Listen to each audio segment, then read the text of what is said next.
नमस्कार मित्रों, आपका स्वागत है चौधरी एजुकेशन में। तो आज शुरू करते हैं इतिहास से कुछ इम्पोर्टेंट प्रश्न जिन्हें आप देख लीजिए। तो फर्स्ट क्वेश्चन, बिना टाइम वेस्ट किए हुए वीडियो को शुरू करते हैं। फर्स्ट क्वेश्चन है थोड़ा कलर का।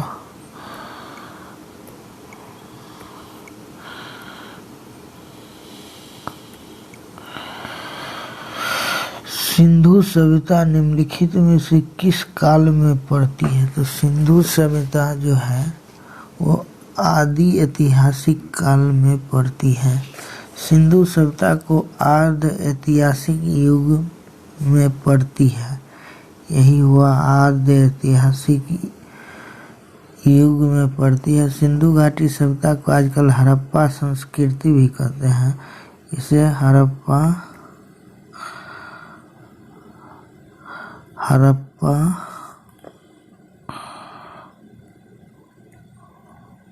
संस्कृति भी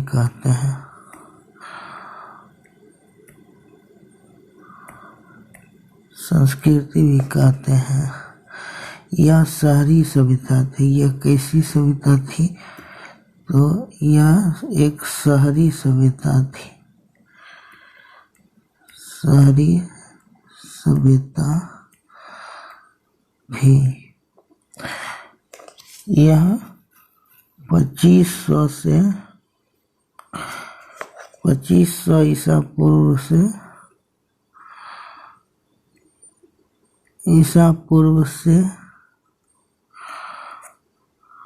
1500 ईसा पूर्व तक विकसित थी। चलते हैं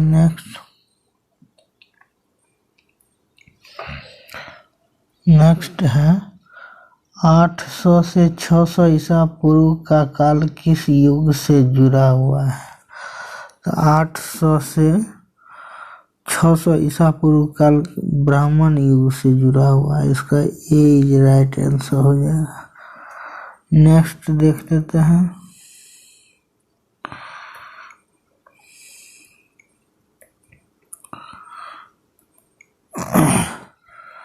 बोगाज कोई का महत्व इसलिए है कि वहाँ जो अभिलेख प्राप्त हुए हैं उनमें वैदिक देवी देवताओं का वर्णन मिलता है।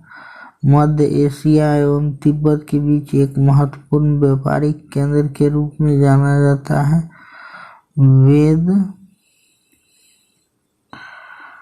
वेद के मूल ग्रंथों की रचना यहीं हुई थी।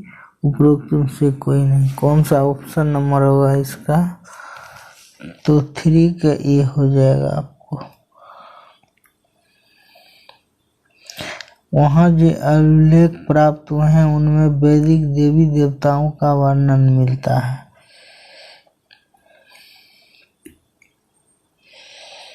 तो 3 का हो गया ए। एशिया माइनर में बोगाज कोई नामक स्थान पर लगभग ईसा पूर्व 1400 का संधि पत्र अभिलेख मिला है। इसमें इंद्र, मित्र, वरुण, नासत आदि वैदिक देवताओं के नाम दिए गए हैं। चलते हैं नेक्स्ट क्वेश्चन। 4 नंबर है। गायत्री मंत्र किस पुस्तक में मिलता है? गायत्री का मंत्र किस पुस्तक में मिलता है? तो ऋग्वेद में मिलता है गायत्री मंत्र। सविता यानी सूर्य देवता की स्तुति में रचा गया गायत्री मंत्र ऋग्वेद के तृतीय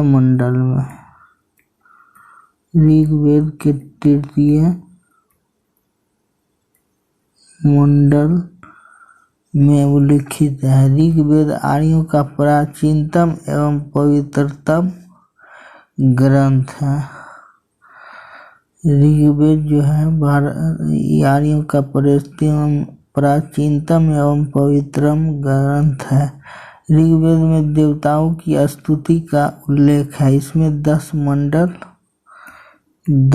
मंडल है, 1028 सूक्त है तथा 10,580 मंत्र हैं, यानी कि ऋचाएं हैं।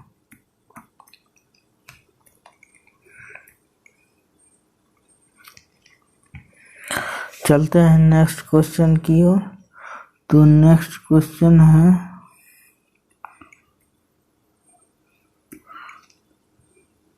5 नंबर क्वेश्चन देख लेते हैं। संगम युग में उरायूर किस लिए विख्यात थी? तो 5 को हो जाएगा आपको बी।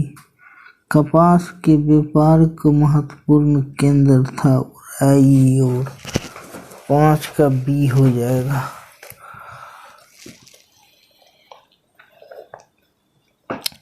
संगम कालीन चोल शासकों की राजधानी के रूप में प्रसिद्ध उरायूर सूती कपड़ों का बड़ा केंद्र था। कपास का ज़्यादा मिलता था, इसीलिए सूती कपड़ों का बड़ा केंद्र था ये। चलते हैं नेक्स्ट 6 नंबर देख लेते हैं। आजीवक संप्रदाय के संस्थापक कौन थे? उपाली, आनंद, रघुला, भद्र, मखाली, गोसाल कौन थे? तो 6 हो जाएगा मखाली गोसाल थे। D is right answer. 6 का डी। आजीवक संप्रदाय के संस्थापक मखली पुत्र गोसाल थे। इनके अनुयायी आजीवक नाम से जाने जाते। इनके अनुयायी आजीवक नाम से जाने जाते हैं। इस संप्रदाय के लोग कर्म सिद्धांत एवं मानव प्रयत्न में विश्वास नहीं करते थे। मखली पुत्र गोसाल महावीर के साथी थे। किसके साथी थे? ये महावीर के साथी थे। मखलीपुर गोसाल महावीर के साथी थे और नियतिवाद और जैन धर्म में उनकी आस्था थी। यह संप्रदाय मौर्य काल में लोकप्रिय हुआ। आजीवकों का उल्लेख पतंजलि ने भी किया था।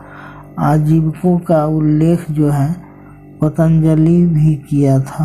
पतंजलि भी किया था।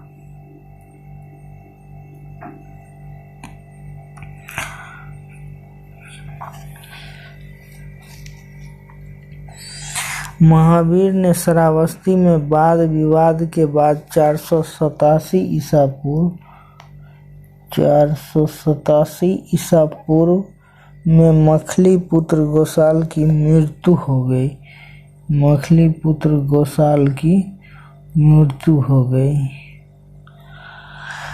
चलते हैं नेक्स्ट क्वेश्चन की ओर। 7 नंबर देख लेते हैं क्या कहता है। 7 नंबर, भागवत संप्रदाय के विकास में किसकी देन अत्यधिक थी? पुरुषियन की, हिंदू यूनानी लोग की, कुषाण की, गुप्त की? तो 7 का आपको हो जाएगा बी। हिंदू यूनानी लोग की। 7 का बी हो जाएगा हिंदू यूनानी लोग।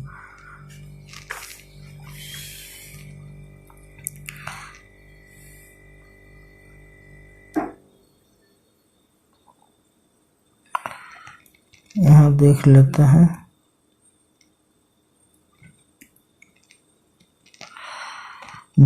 भारत में भागवत धर्म का चरणोत्तोल गुप्तकर्ष चौथी पांचवी शताब्दी में गुप्तों के शासनकाल में वैष्णव धर्म को गुप्त शासकों ने राजधर्म बनाया तथा देवगढ़, भीतरगांव एवं तिगवा में प्रसिद्ध विष्णु मंदिरों का निर्माण कराया। गुप्त राजाओं ने परम भागवत की उपाधि धारण की। किसकी उपाधि धारण की? परम भागवत की उपाधि धारण की तथा उनके सिक्कों में विष्णु के वाहन गरुड़ की आकृति खुदवाई। गुप्त युग में ही वैष्णव धर्म का प्रचार प्रसार भारत से बाहर चीन, पूर्वी एशिया, हिंदू चीन, कंबोडिया, मलाया एवं इंडोनेशिया तक हुआ। गुप्तों के पूर्व हिंद यवन शासकों एंटियालकिड्स के राजदूत हेलियोडोरस ने विदिशा में गरुड़ ध्वज की स्थापना की तथा स्वयं को परम भागवत घोषित किया। चलते हैं नेक्स्ट क्वेश्चन की ओर। तो क्वेश्चन नंबर 8 हो जाएगा आपको। 8 देख लेते हैं।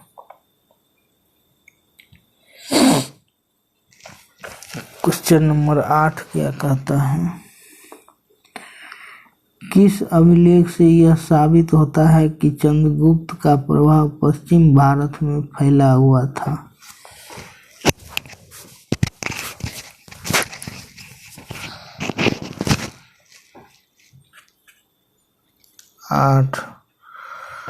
आठ को सी हो जाएगा, रुद्रदामन की जूनागढ़ अभिलेख से।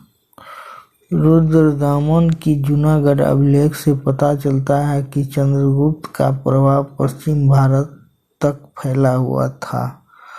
तो 8 का सी हो जाएगा आपको। रुद्रदामन के जूनागढ़ अभिलेख से यह विदित होता है कि वहां पर चंद्रगुप्त मौर्य का प्रभाव था।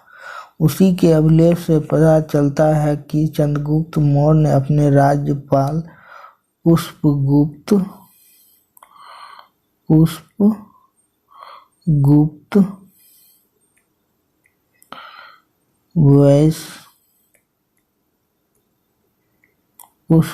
वैश्य की सहायता से यहाँ पर सुदर्शन झील का निर्माण कराया था। किस झील का निर्माण कराया था? तो सुदर्शन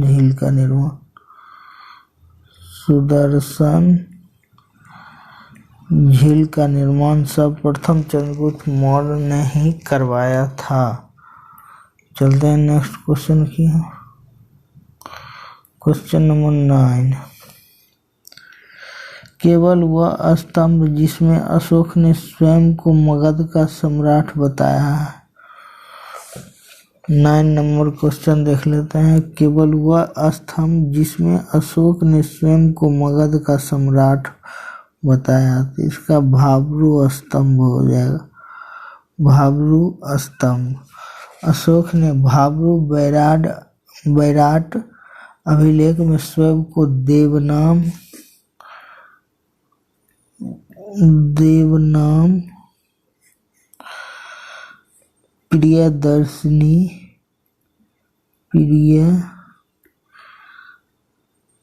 दर्शनियों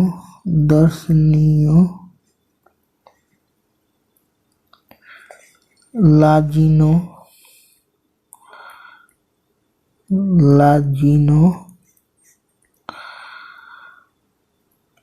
मागधो कहाँ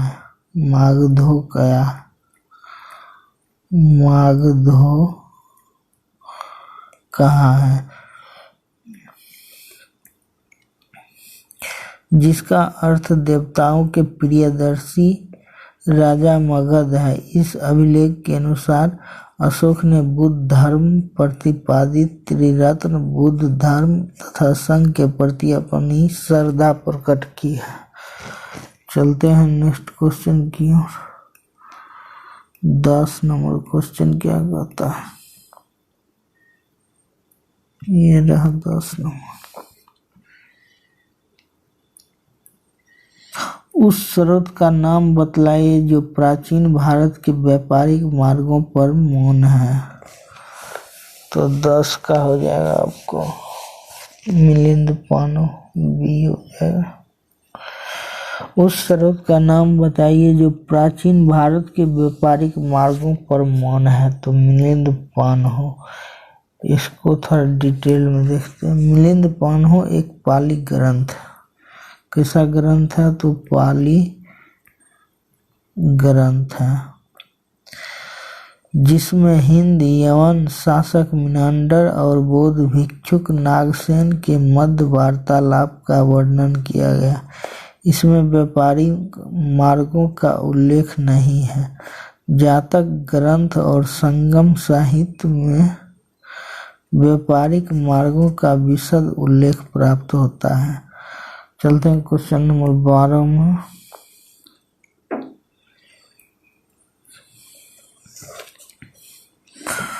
किस काल में अछूत की अवधारणा स्पष्ट रूप से उद्भूत है? ऋग्वैदिक काल, उत्तर वैदिक काल, गुप्त काल, धर्मशास्त्र के समय में। तो 12 को बी हो जाएगा, उत्तर वैदिक काल। राइट आंसर उत्तर वैदिक काल। तो 12 को उत्तर वैदिक काल तक समाज स्पष्ट रूप से 4 वर्णों में विभाजित था, 4 वर्णों में विभाजित हो चुका था। ये 4 वर्ण थे ब्राह्मण, क्षत्रिय, वैश्य, शूद्र। इस काल में वर्ण व्यवस्था कर्म पर आधारित न रहकर जाति पर आधारित हो गई। उत्तर वैदिक काल में यज्ञोपवीत संस्कार का अधिकार शूद्रों को नहीं था। नेक्स्ट देख लेते हैं 13 नंबर। भारत में मोहम्मद गोरी ने किसको प्रथम अक्ता प्रदान किया था? भारत में मोहम्मद गोरी ने किसको प्रथम अक्ता प्रदान किया था? तो आपको 13 नंबर का हो जाएगा बी, कुतुबुद्दीन ऐबक को अक्ता प्रदान किया था मोहम्मद गोरी ने कुतुबुद्दीन ऐबक को। चलते हैं नेक्स्ट क्वेश्चन की ओर। 14 नंबर क्वेश्चन देख लेते हैं। किस सुल्तान के काल में खालसा भूमि अधिक पैमाने में विकसित हुई? तो 14 को हो जाएगा आपको बी, अलाउद्दीन खिलजी के काल में। किस सुल्तान के काल में खालिसा भूमि अधिक पैमाने में विकसित हुई? अलाउद्दीन खिलजी के काल। सल्तनत कालीन खिलजी वंश के महान शासक अलाउद्दीन खिलजी को उसके शासन एवं आर्थिक सुधारों के लिए भी महत्व दिया जाता है। इस क्रम में उसने अपने राजस्व सुधारों के अंतर्गत सर्वप्रथम मिल्क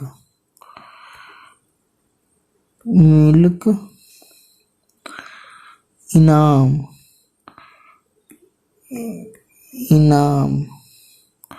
एवं वक्फ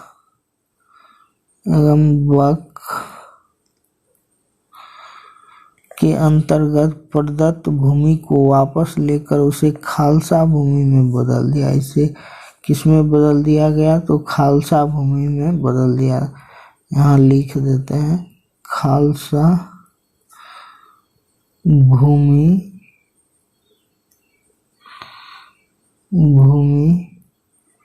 में बदल दिया, खालसा भूमि में बदल दिया। चलते हैं नेक्स्ट क्वेश्चन की ओर।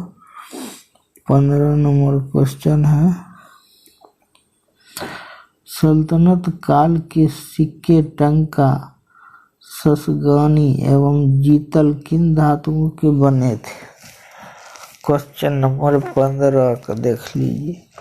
सल्तनत काल के सिक्के टंका, ससगानी एवं जीतल किस धातुओं के बने थे? चांदी तांबा के, सोना चांदी तांबा, चांदी जस्ता तांबा, सोना जस्ता तांबा। तो इसका राइट आंसर हो जाएगा आपको ये चांदी एवं तांबा, चांदी एवं तांबा। चलते हैं नेक्स्ट क्वेश्चन की ओर।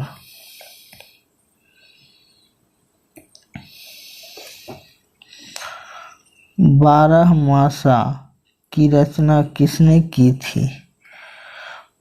बारहमासा अमीर खुसरो ने, इमामी ने, मलिक मोहम्मद जायसी ने, रसखान ने। तो बारहमासा मलिक मोहम्मद जायसी की रचना है। मलिक मोहम्मद जायसी की रचना है। मलिक मोहम्मद जायसी ने पद्मावत,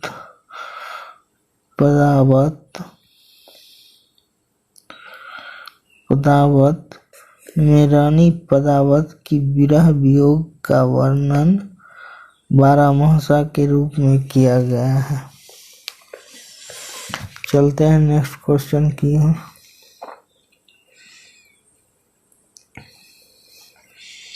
17 नंबर है, विजयनगर साम्राज्य के वित्तीय व्यवस्था की मुख्य विशेषता क्या थी?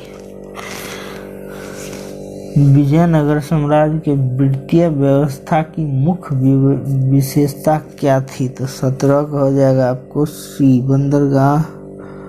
बंदरगाहों से आमदनी। 17 का सी, बंदरगाहों से आमदनी होता था। 18 देख लेते हैं।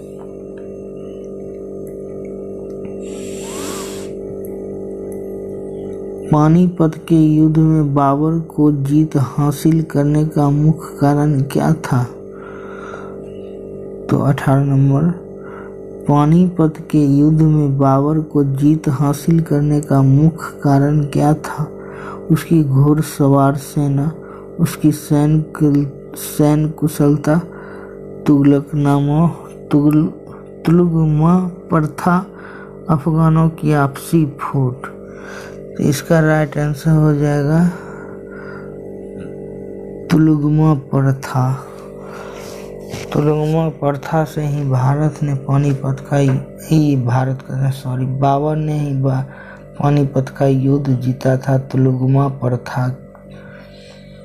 18 को देख लें। पानीपत का प्रथम युद्ध दिल्ली के सुल्तान इब्राहिम लोदी और बाबर के मध्य लड़ा गया।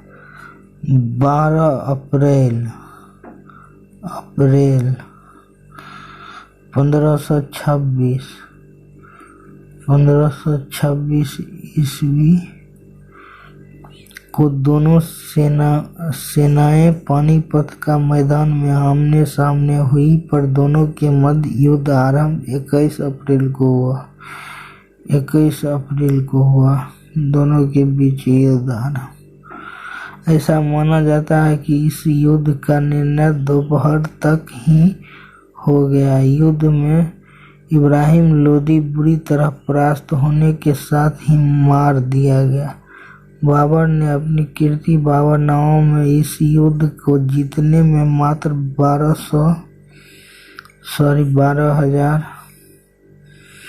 12,000 सैनिकों के उपयोग का जिक्र किया। इस युद्ध में बाबर ने पहली बार तुगलमा युद्ध नीति एवं तोपखाने का प्रयोग किया। बाबर ने पहली बार तुगलमा युद्ध नीति और तोपखाने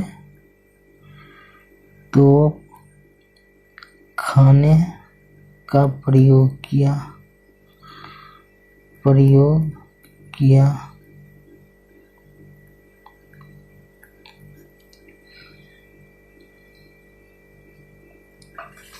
चलते हैं नेक्स्ट देख लेते हैं क्या है क्वेश्चन। नेक्स्ट क्वेश्चन देखते हैं। 19 नंबर का क्वेश्चन देख लेते हैं। जब्ती प्रणाली किसकी उपज थी? जब्ती प्रणाली किसकी उपज थी? तो जब्ती प्रणाली अकबर की उपज थी। जब्ती प्रणाली अब मुगल शासक अकबर ने राजस्व प्राप्ति के लिए जब्ती प्रणाली की शुरुआत की थी। राजस्व प्राप्ति के लिए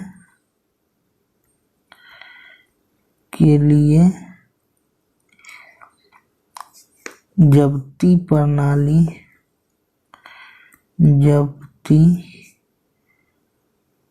प्रणाली की शुरुआत की थी।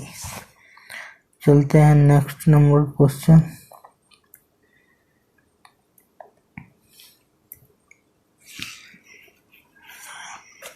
बीस नंबर क्वेश्चन देख लेते हैं। जवाबित का संबंध किससे था? जवाबित का संबंध किससे था? तो राज्य के कानून से था। ये आंसर राइट हो जाएगा। जवाबित का आश्रय राज्य के कानून से है। राज्य के कानून से है इसका। राज्य के कानून से है। जवाबित का आश्रय राज्य के कानून से है। जब कोई शासक देश काल परिस्थिति के अनुसार प्रशासनिक सुविधाओं के लिए कोई कानून बनाता है तो वह कानून जवाबित कहलाता है। चलते हैं नेक्स्ट क्वेश्चन की ओर।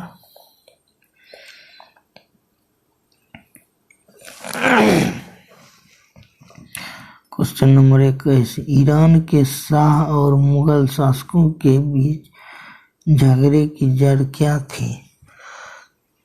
तो 21 का हो जाएगा बी कंधार। ईरान के शाह और मुगल शासकों के बीच झगड़े की जड़ क्या थी? कंधार। ईरान के शाह और मुगल शासकों के बीच झगड़े की जड़ कंधार था। जहांगीर ने ईरान से भारत का सिंह द्वार कहे जाने वाले तथा व्यापार एवं सैनिक दृष्टि से महत्वपूर्ण प्रांत कंधार जीता था, लेकिन 1621 ईस्वी में ईरान के शाह अब्बास ने इसे युद्ध द्वारा जीत लिया। 1622 ईस्वी में खुर्रम यानी कि शाहजहां के विद्रोह के कारण जहांगीर के समय ही कंधार मुगलों के हाथ से निकल गया। चलते हैं नेक्स्ट क्वेश्चन की ओर।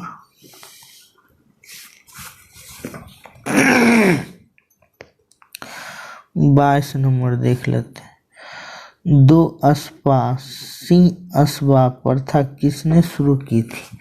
दो अस्पा इम्पोर्टेंट है, ध्यान रखेंगे। दो अस्पा सिंह अस्पा प्रथा किसने शुरू की थी? तो 22 का आपको हो जाएगा, क्या होगा यार, 22 का बी हो जाएगा, जहांगीर। दो अस्पा सिंह अस्पा प्रथा का शुरुआत जहांगीर ने किया था। जहांगीर ने मनसबदारी व्यवस्था में कुछ परिवर्तन करते हुए सवार पद में दो अस्पा एवं सिंह अस्पा की व्यवस्था की। दो अस्पा में मनसबदारों को निर्धारित संख्या में घुड़सवारों के साथ उतने ही कोतल घोड़े यानी कि कोतल मतलब अतिरिक्त घोड़े रखने होते थे, जबकि सिंह अस्पा एवं मनसबदारों को दोगुने कोतल घोड़े रखने पड़ते थे। चलते हैं नेक्स्ट क्वेश्चन की। 23 नंबर क्वेश्चन है। सरंजामी प्रथा किससे संबंधित थी? सरंजामी प्रथा किससे संबंधित थी? तो मराठा भू राजस्व प्रथा से संबंधित थी। मराठा भू राजस्व प्रथा से संबंधित थी। सरंजामी प्रथा किससे संबंधित थी? मराठा भू राजस्व प्रथा से संबंधित थी। चलते हैं नेक्स्ट क्वेश्चन की ओर।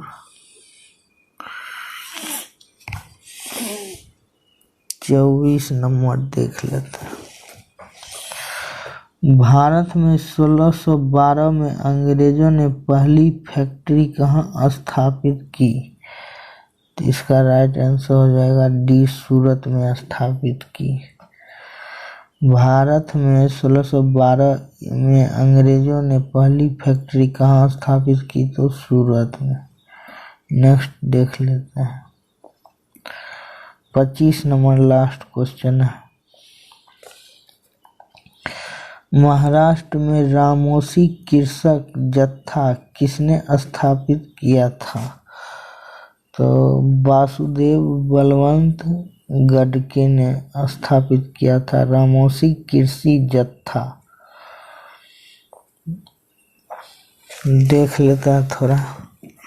महाराष्ट्र में रामोशी कृषि जत्था को वासुदेव बलवंत गडके ने 1889 ईस्वी में स्थापित किया था। कितना में किया था? तो 1879 में स्थापित किया। रामोशी किसानों ने जमींदारों के अत्याचार के विरुद्ध विद्रोह किया। थैंक्स।